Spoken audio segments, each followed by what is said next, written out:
তবে একটা কাজ হচ্ছে যে মানুষটা যে চলে গেল, কি বললেন, সে মানুষটা আর ফিরে পাওয়া যাবে না। কথা বুঝলেন না? ঠিক এইভাবেই আস্তে আস্তে আস্তে আস্তে কত শেষ করেছে। এখন মুখ্যমন্ত্রী সাহেব সেখানে যে ঘুরে এসে যে আশ্বাস দিয়েছেন ঠিকই আছে, সুন্দর কথা, কিন্তু আমাদের মমতা ব্যানার্জি সাহেব তিনি কোথায় গেছিলেন? কি এত যে মানে এর আগে যে ধর্ষণ হয়েছে, খুন খারাপ হয়েছে, কোনদিন গেছিলেন? একবার উঁকিও মারেন না তো, তিনি জাননি একবারও। এখন উনি মুখ দেখাচ্ছেন, প্রতিবাদ করছেন, বেরিয়েছেন, মোমবাতি নিয়ে যাচ্ছেন।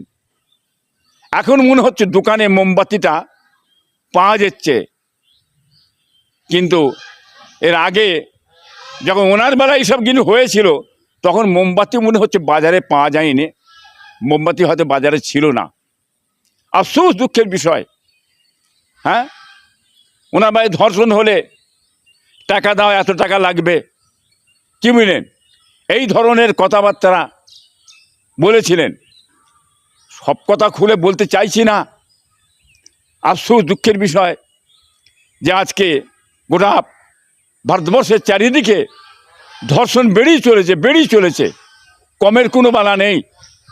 হ্যাঁ, সকালে ধরবো, বিকেলে খরচ করে দেবো, কথাটা মুখে সহজভাবে বলা যায়, কি বুঝলেন।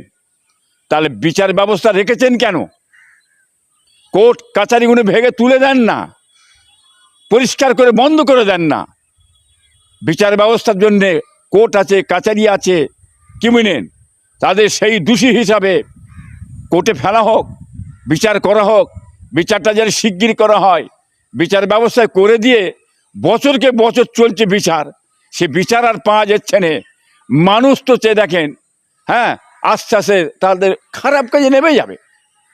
মানুষ জানছে যে বিচারের ব্যবস্থা কিছু নেই, কোর্টে গেলেই রেহাই পেয়ে যাব, কি বুঝলেন, জামিন পেয়ে যাব সঙ্গে সঙ্গে। যাতে জামিন না পায়, কোর্টের বিচারটা সঠিক হয়, প্রশাসন বিভাগ সেইভাবে যদি কড়াভাবে মহামান্য মুখ্যমন্ত্রী সাহেব, হ্যাঁ, ব্যবস্থা করেন, তাহলে আশা করি পশ্চিম বাংলার মানে দিকটা নতুন একটা আসবে, বাংলার মানুষ নতুন একটা মুখ দেখতে পাবে। হ্যাঁ, দিনের পর দিন ধর্ষণের মামলা চলছে, ধর্ষণ চারিদিকে হচ্ছে, ধর্ষণটা যাতে বন্ধ হয়, মানুষ সুখে থাকে, শান্তির সঙ্গে থাকে।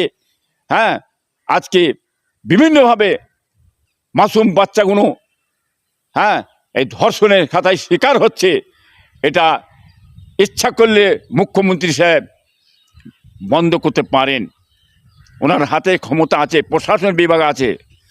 আর উনি যদি লড়বড়ে হয়, সঠিকভাবে যদি উনি না দেখেন, এই প্রশাসন বিভাগটার দিকে, হ্যাঁ, কড়া ব্যবস্থা যদি না নেন, তাহলে কোনো কালই এই পশ্চিমবাংলায়, গোটা ভারতবর্ষে না, গোটা পশ্চিমবাংলায় শান্তি ফিরবে না। এই কথা আমি বলতে চাইছি। দেখুন, মহামান্য মুখ্যমন্ত্রী সাহেব, কি বললেন, তিনি বলছেন যারা আন্দোলন করছে তাদের শাস্তি হবে। তাহলে উনি এই কথাটা কি বলতে চাইছেন? বিরোধী দলকে ভয় পেয়ে গেছেন, আন্দোলনটা উনি বন্ধ করতে চাইছেন, কি বলেন। আন্দোলন বন্ধ করার ক্ষমতা কারণ এই পশ্চিমবাংলায়, গোটা ভারতবর্ষে নয়, পারবে না কেউ, ওয়ার্ল্ডের লোক পারবে না আন্দোলন বন্ধ করতে। এই আন্দোলন বন্ধ করার জন্য মমতা ব্যানার্জি, বিরোধী দল শূন্য করে দাও, মারো, পেঠো, হ্যাঁ, করে ক্ষতি করেছে। আপনিও সেই ক্ষতিতে পড়ে যাবেন, বিরাট ক্ষতিতে পড়বেন, সে ক্ষতি শেষ থাকবে না।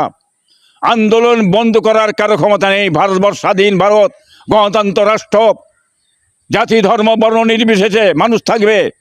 প্রত্যেকে মানুষের বলার অধিকার আছে, ন্যায় কথা বলার অধিকার আছে, ন্যায় জিনিস চাওয়ার অধিকার আছে, অন্যায়ের প্রতিবাদ করবে, আন্দোলন করবে। সে আন্দোলন বন্ধ করার ক্ষমতা নেই কারো। হ্যাঁ, আপনি দোষীদের শাস্তি দেবেন না, হ্যাঁ, সে কথা বলছেন না। হ্যাঁ, আপনি বলছেন যারা আন্দোলন করবে শাস্তি দিতে হবে। কেন শাস্তি দিতে হবে? হ্যাঁ, আন্দোলনে নামা লেখে, আন্দোলনে নামা লেখে, কেন ছাড়লো? দোষীকে ছাড়লো কেন? আন্দোলনকে বড় করলে কে? আপনার প্রশাসন করেছে, আপনার প্রশাসন। আপনি আপনার প্রশাসনে ধরুন, শাস্তি দেন, হ্যাঁ, কৈফিয়ত নিন আপনি, তাহলে বুঝতে পারবেন আপনি আন্দোলন করতে ভয় পেয়ে গেছেন, যার কারণে হ্যাঁ আন্দোলন করতে শাস্তি দেওয়া হবে। আন্দোলন বন্ধ আপনি করতে পারবেন না, একথা আমি বলতে চাইছি মহামান্য মুখ্যমন্ত্রী।